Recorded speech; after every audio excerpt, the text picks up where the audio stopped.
Hello, my name is John Evans. I'm a podiatrist, a foot and ankle specialist who practices in Michigan. I've been in the medical profession for over 40 years, and I'm sure, as most of you would agree, these last 10 years or so have been a major change in what we're used to. Today, I'm going to speak to you about the concern of physician burnout, a true medical pandemic in the midst of a pandemic. Now, I'd like to tell you a little bit about how I got here. I've lectured a lot to the podiatric community for a number of years. And a few years ago, I was asked to look into the topic of physician burnout. Now, at the time, I was crossing the concerns that people were publishing and talking about, but I hadn't personally experienced it. I was pretty happy. I liked doing what I was doing, and I liked seeing patients. I thought I was making a difference. But still, I began to research it. And the more I looked into it, the more surprised I was at the depth and breadth of this problem that's affecting the medical community. So I started speaking on it, mostly talking about what it was and how bad it was and the causes for it and things like this.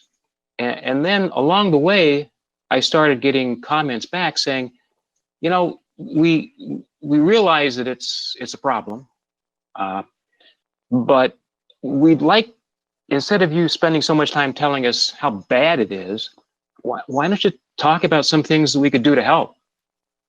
So the talk shifted a little bit. And so this presentation is probably different than most of the ones you're going to be getting, certainly in this series or throughout other academic didactic presentations you're going to get. So I appreciate you bearing with me. Hopefully you will find it beneficial. Before I get started, I really want to thank NCVH for allowing me to be part of their faculty over these last years, and especially to Dr. Craig Walker, who has been an inspiration to all of us, certainly myself, and has changed the face of medicine and certainly vascular treatments. So I really appreciate you being here. I miss being with everyone in New Orleans, but these digital education series I think is wonderful and will add a lot to us. So I appreciate you bearing with me today. First, let's talk about what the definition of burnout is. It's a loss of emotional, mental, and physical energy, and it's specifically related to job-related stress. So it's not the things we're dealing with, just day-to-day problems. It's with us, we're talking about the stresses related to being a physician. Burnout syndrome was described as a combination of three different areas. One, there's a loss of enthusiasm for the work that you do. We are emotionally exhausted. Two, we have feelings of cynicism towards what we do. Our patients become depersonalized. They go from being people to being either chart numbers or just patient IDs. And finally, a low sense of personal accomplishment. Every one of you watching this today spent years training, learning, studying, memorizing, and then learning the clinical skills and the dexterity to do what you do. It took a long time for you to become experts, and you are. And you got into this probably because you wanted to help people. I really don't meet people who got into medicine for the money. It's just too exhausting to. You thought you needed to do something important, and you did. But we reach a point where there's this sense of personal accomplishment is lost. And all of a sudden, we wonder if we should have picked another profession. So burnout syndrome is basically a combination of all three of these attitudes. Christina Maslach is a psychologist who was one of the founders and research into physician burnout. She authored the Maslach Burnout Inventory, which is used by most of the studies that are done on this. And she gave an address to the American Psychiatric Association last year talking about the issue. And a couple of the things she said were, this is not necessarily a crisis that people run into, but it's the stuff that's happening around us all the time. And it's mistakenly labeled as a problem of the individuals, but it leaves the underlying systemic and cultural problems of the medical profession unaddressed. So unless we actually address the environment of modern healthcare and the physical, emotional, and social health stress issues that the physician deals with, we miss the point. Because for the longest time, we were told the problem was with the doctor. The doctor just needs to get better. We need to develop more resilience. Resilience is the key to being able to bounce back after a crisis. And all of us deal with this just in our regular lives, but physicians deal with it in a different way also. JAMA just published an article, basically at the beginning of July, looking at resilience and burnout among physicians compared with the general US working population. And they looked at over 5,000 doctors and non-physicians. And this was done a few years ago, but it was just published. But basically, they found that physicians on the whole exhibited higher levels of resistance than the general working population just from being physicians. Now, whether they developed resistance from being physicians or resilience from being physicians, or people who were resilient got into the medical profession, was a different story, but we had higher levels. Resilience was inversely associated with burnout. The higher the resilience, the lower the risk of burnout. But burnout rates were substantial even among the physicians that were rated the most resilient. So we're in a tough profession. Medscape does a survey a few times a year on different topics, and they've done one over the last years looking at physician burnout, but this year looked at suicide also. And they looked at it, they broke down the different generations of physicians, basically looking at millennials, Gen X, baby boomers. Every year they look at the different specialties and how they rate on the burnout scale. And it seems to change a little bit every year. And they tend to have over 15,000 doctors that they survey. And these are self-reported surveys. But even the lowest specialty was almost 30% burnout. And every year they go over 50%. So the specialties change a little bit as to who's worse off every year. But one of the other things is every year, the percentage of these issues increase. So it's not necessarily getting better in the long run. They look at a number of different problems here, and they look at the top contributors of burnout, and they broke it down by generation. But really, among all generations, too much bureaucratic tasks, the EHR, the billing, the documentation, dealing with hospital administrations and such, was at the top of the list, along with too much time, too many hours spent working as a physician, either in direct patient care or other types of work, and a lack of respect from the medical administration, from the profession itself. All the groups had high levels of that. Now, we baby boomers had an additional problem that we have a hard time with EHR. It seems the younger doctors don't have the same problem with that. But all of us are dealing with these things.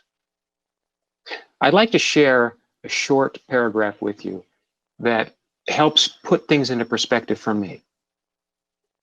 If you can sit quietly after difficult times, if in financial downturns you can remain perfectly calm, if you can see your neighbors travel to fantastic places without a twinge of jealousy, if you can happily eat whatever is on your plate and fall asleep after a day of running around without a drink or a pill, if you can always find contentment just where you are, you're probably not a physician. We have stress. We have difficult things that we deal with at work. Then we go home and deal with just the problems of being a person. Dyke Drummond is a physician who's been doing a lot of work on well-being over a number of years now. And he has a very interesting idea of coping skills that we learned when we were in medical school. These are things we helped to get through school, residency, fellowship, out like that. These are the things we learned to do. One, we're a workaholic. There is never enough time to do what we do. You're never quite finished. There's always another patient in the waiting room. And when you finish with this, you got to go home and either finish your documentation or billing or deal with hospital staff issues, all of this. You're working constantly. Your work is never done. But you do it. You are a superhero. In the eyes of many of your patients, you are a god. You change lives. You save lives. You save limbs. You make differences. And you take that responsibility seriously. You're emotion-free. You go into your first room and there's a patient who you've done surgery on and it's dehisced and there's an infection and the patient is scared and the family is looking at you and saying, "What did you do?" You have to diagnose the problem, come up with a treatment, assure the patient and family, go to the next room. You unwrap their dressing on their foot and leg and it's gangrenous. And you have to come up with a diagnosis, a treatment plan, talk to the patient that they may lose the limb, and go to your next patient. You do this constantly throughout the day.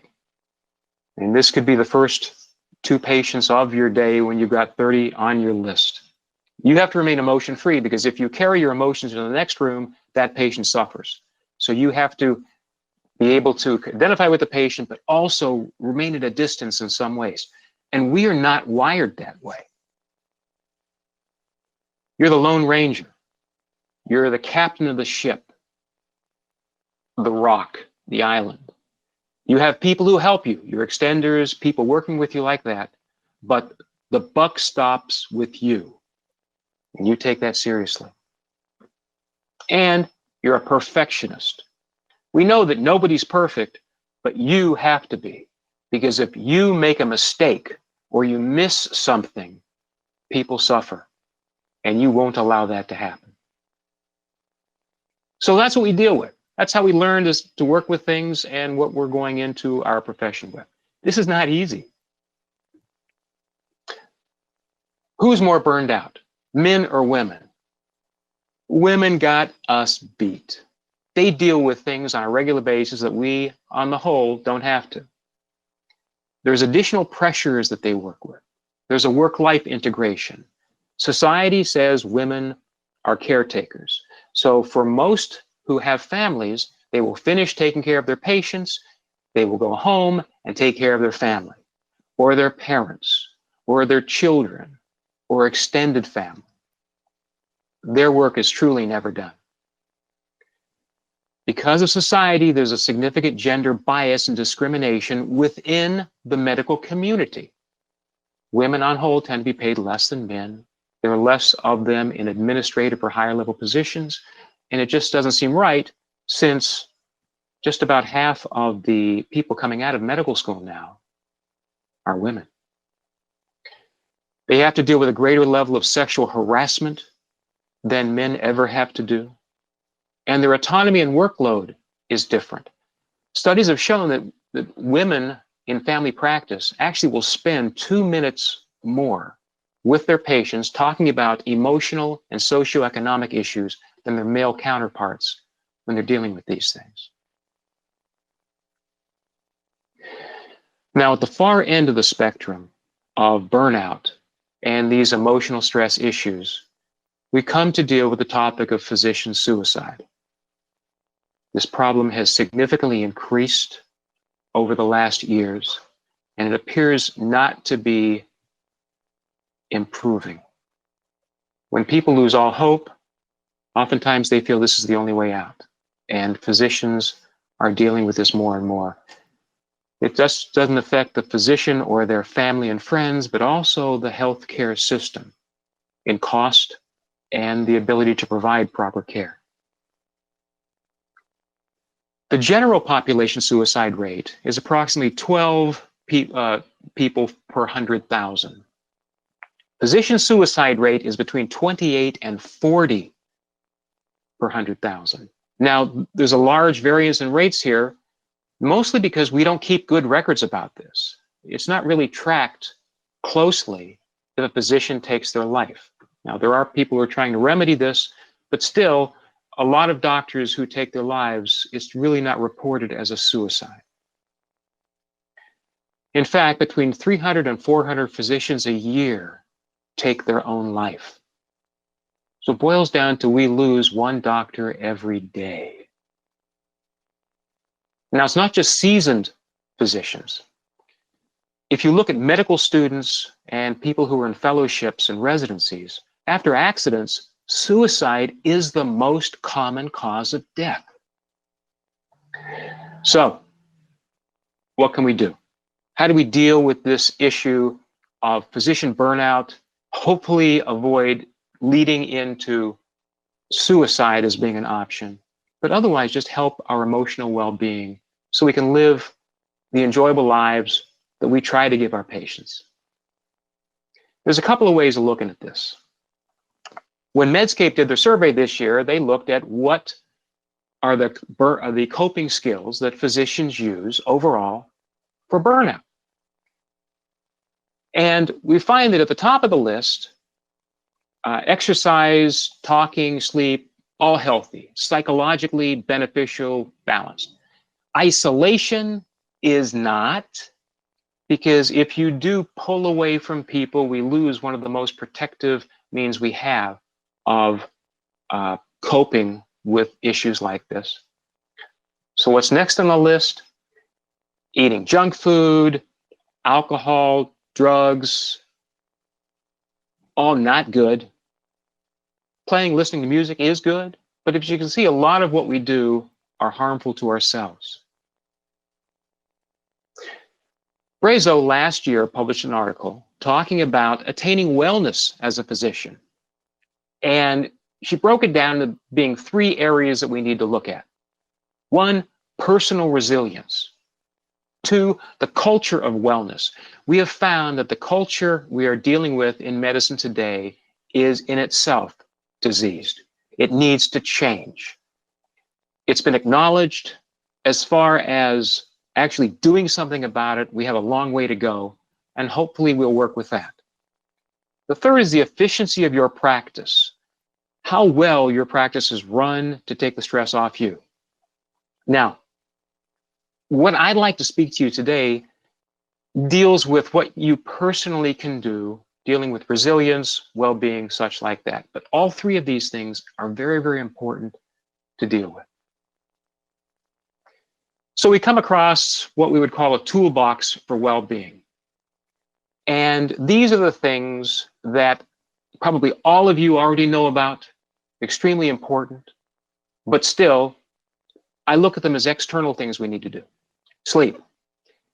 You know, the studies have shown we really need about 8 hours of sleep a night to function appropriately. And I don't know about you, but I'm not getting 8 hours of sleep on a regular night.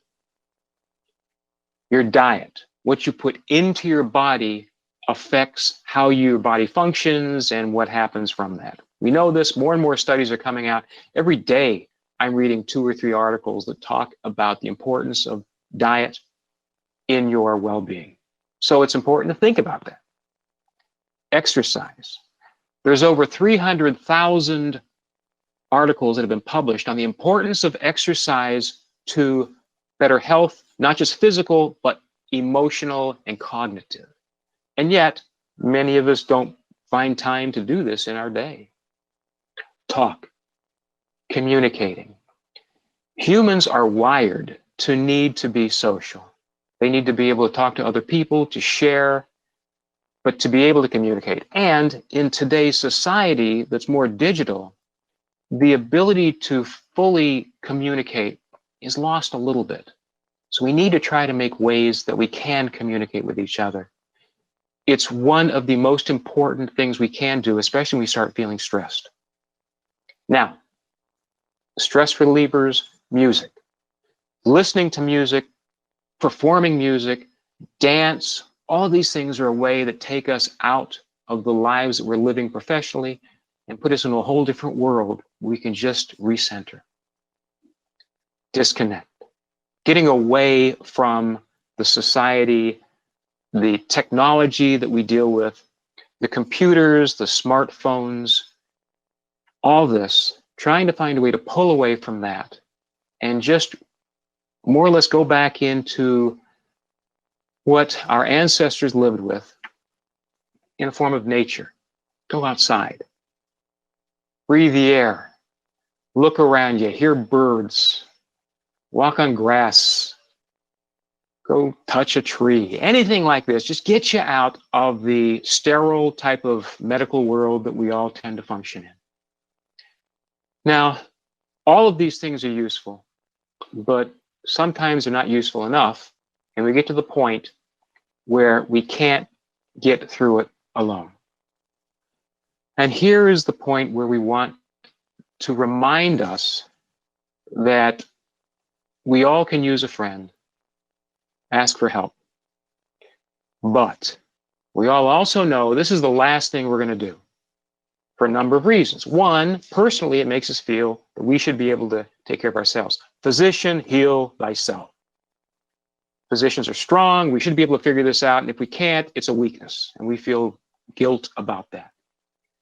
Plus, the whole medical system doesn't always help us, because oftentimes, if you are going through counseling, there are reports made, and we really don't want our supervisors or our administration or certainly our patients to know that we have asked for help. And yet, it makes a lot of sense if we can't help ourselves to look for it from someone else. Our patients come to us because they can't figure out how to make themselves better. We should be able to do the same.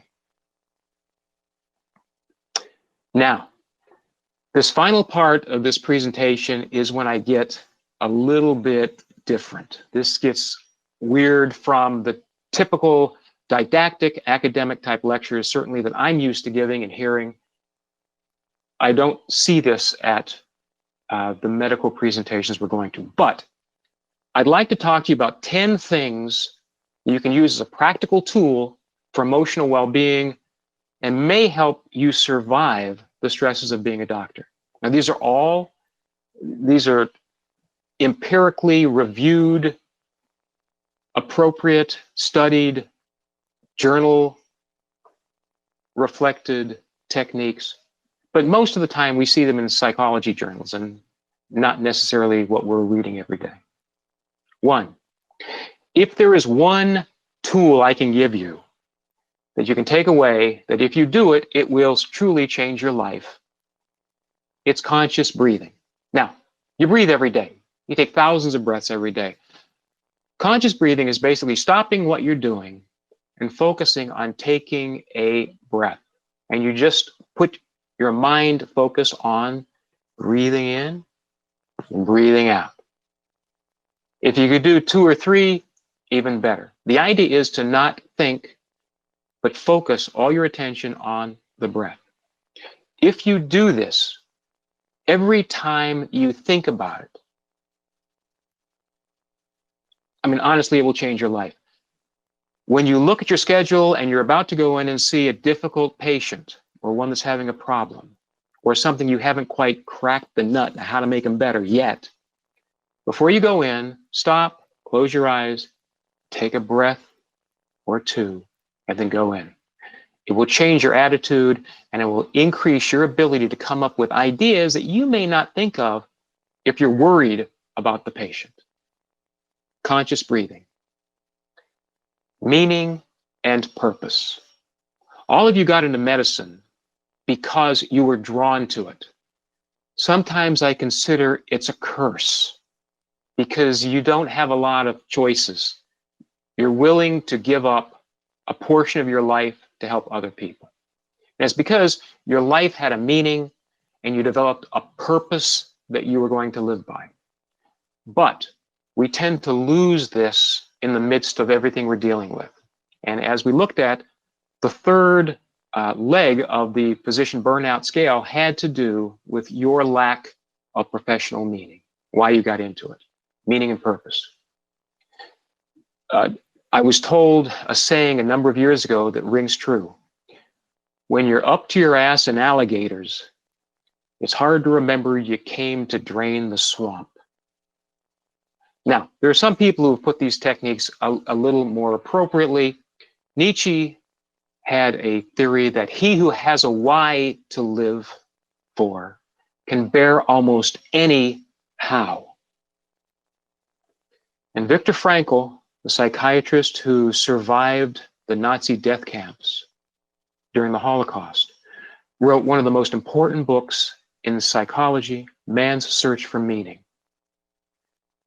And even though he lost most of his family, and he observed people throughout the time that he was imprisoned in a concentration camp, he came up with logotherapy, which looks at the concept that life is never made unbearable by circumstance. It's only by a lack of meaning and purpose. So our goal is to go back and rediscover our meaning and purpose in life, and especially medicine. Savoring. Savoring is the act of basically stopping thinking and putting your attention to what's going on right now. Stopping and thinking and seeing when you go home and your dog comes to greet you, how that makes you feel. Or it could be how an ice cream cone tastes, the delicious, cold, sweet feeling, how it feels when the glucose gets into your system and raises just how you feel. Or by looking out and seeing a majestic vista. Just paying attention to that. You take a mental picture or movie of what's going on, but you're focusing on that because you can always go back to that moment later. If you're having a rough time, you've got something to go back to. The important thing is to savor life. What's going on around us all the time? Most of us are just trying to get through it, to get to the next patient or the next problem or the next meeting, but stop and savor where you are. 3, awe. Rediscovering awe. Awe is the concept of your mind trying to come to grips with something that's greater than what it can comprehend. When you go outside at night and look up at the sky, and you see mostly black, but the little dots that are stars, and you realize the universe is immense. You are a part of it, and so is everything else, but you can't really comprehend it. Awe can happen many times during the day. If you go look at a flower and you stop and actually look at it and say, wow, that is gorgeous. Or you see one of your patients who has been through hell, and yet they have a positive attitude and they just want to help other people. And you say, I'm in awe of what this person is. It's just stopping to acknowledge there is something greater than what you can comprehend out there, and you're a part of it. Gratitude. Saying thank you. Saying thank you to other people. None of us got where we are today alone. We had help. We had parents, we had families, we had friends, we had teachers, we had mentors, we had patients that we learned from. We had just people we see what they did on the street, all of this. Saying thank you to them. If you do it just mentally, it makes a difference. If you can actually physically say thank you to someone who has truly helped you in one way or another, it not only makes them feel better, but it instills a whole different sense inside of you of basically rebalancing. You can say thank you for a summer day. Thank you for an air-conditioned room when it's too hot, or a heated room when it's too cold. Just acknowledging that things are okay and I'm giving thanks to them. I'm just saying thank you for what's going on. This attitude of gratitude is a major concept in psychology. Writing a gratitude letter or going out and thanking people for things they have done is one of the healing processes that can be used for people who are under significant stress. Saying thank you. Now, on the other spectrum for saying thank you is complaining. Now, we all think complaining actually feels good sometimes. There's some sort of positive reaction we get inside when we're complaining. And a lot of people like to complain more than others. But in effect, complaining is just objecting to the way things are. You are saying that should never have happened. Something else should have happened, not that. Or reality really isn't what it should be. So you're not accepting it, and you got a negative attitude about it. Now, the problem with complaining is it actually changes your biochemistry inside. It will cause problems that you deal with later. And if you can catch yourself when you're starting to complain, just stop and just look at it and say, okay, that's the way it is. Remove the negativity. It really can help your day go smoother. Eckhart Tolle is a fellow who spends most of his time now as a spiritual instructor for trying to find ways of living with life. And he has a few modalities of awakened doing that I like and seem to make a lot of sense to me. And basically, he says there's two ways to live your life. One is by acceptance, and one is by enjoyment. And he says anything you're doing, if you cannot accept or enjoy it, stop. Move away from it. If you can't move away from it, and it's something that is just not enjoyable, or you don't like doing, or it just drags out the energy of you, things like this. And for me, it would be EHR or dictating, documentation type stuff. You know, when you got a whole bunch you got to do when you get behind, I don't like doing it. His point is accept it. Say, at this moment, this is what I need to do. And I'm going to put all my focus on it. So basically, instead of thinking about what you could be doing or how things can be different or what you got to do, just focus on what you're doing. Put all of your attention on that. And a lot of the negativity begins to go away. And in fact, in some cases, you can lead, if you totally accept something for what it is, you can actually lead to enjoyment. Because the things we enjoy are not really the things. They're not necessarily what we're doing, but how we're doing it and how we're framing it. So if you can look at something in a positive way, put all your focus on it, total attention on that, you actually can find you can start to enjoy things. And it's not necessarily the act of doing something. It's your attitude while you are doing it that makes the difference. Acceptance or enjoyment. 8, forgiveness. Letting go of a grudge or someone who hurt you or something that happened to you that shouldn't have, or letting go of blaming yourself for doing something that you shouldn't have or a mistake you made. Unfortunately, in medicine, we don't always get it right. And it's not always our fault. It's just that things happen. But we tend to carry blame for this. If you saw 30 patients in a day and 28 of them were doing great, but 2 of them you hadn't quite figured it out yet, what are the things you think about when you're trying to go to sleep that night? Are they the 28 patients who you made a difference in their life, or are they the 2 that you're still trying to figure out? Usually it's that. A quote attributed to the Buddha is one that I really like. With holding on to anger is like drinking poison and expecting the other person to die.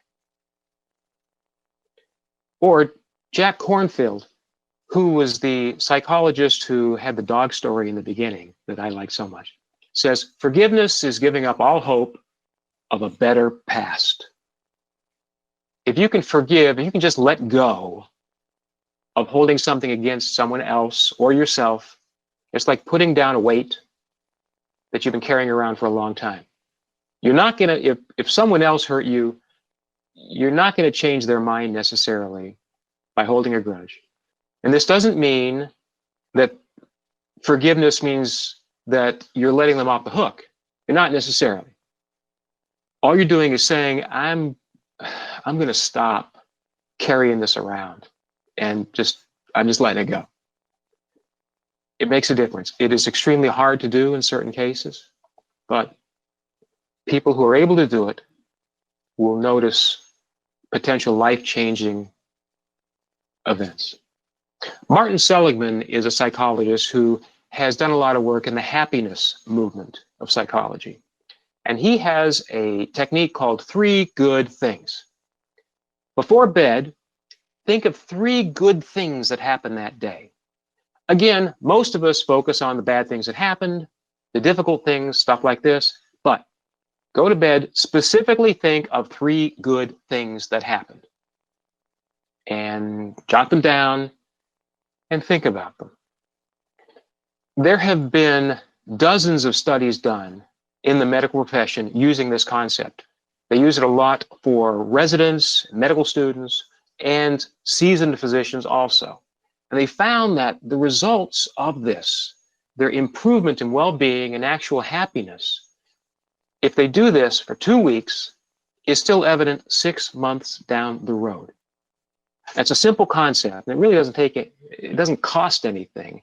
Just a matter of trying to remember to do it. So before you go to bed, 3 good things. Now, finally, in my own life, I have come to realize that I'm getting older. This became more evident when I turned 65 during the coronavirus, and all of a sudden I'm high risk. So we probably, in my case at least, I have less time in front of me than I already have behind me. So I have to stop and remember that I want to try to enjoy what I have. I've got great things. I've got a wonderful family, a loving wife, great daughter. As you can see here, my trusty dog Otto likes me. I'm a lucky man. But we often don't take time to realize this. And if we do, it can change our lives. Seriously. Now, I appreciate you giving me the time this day to talk about this that we usually wouldn't. I hope you found it interesting. And I'd like to again thank NCVH and certainly Dr. Walker for bringing me into the family and allowing me to be part of this wonderful organization. Thank you very much.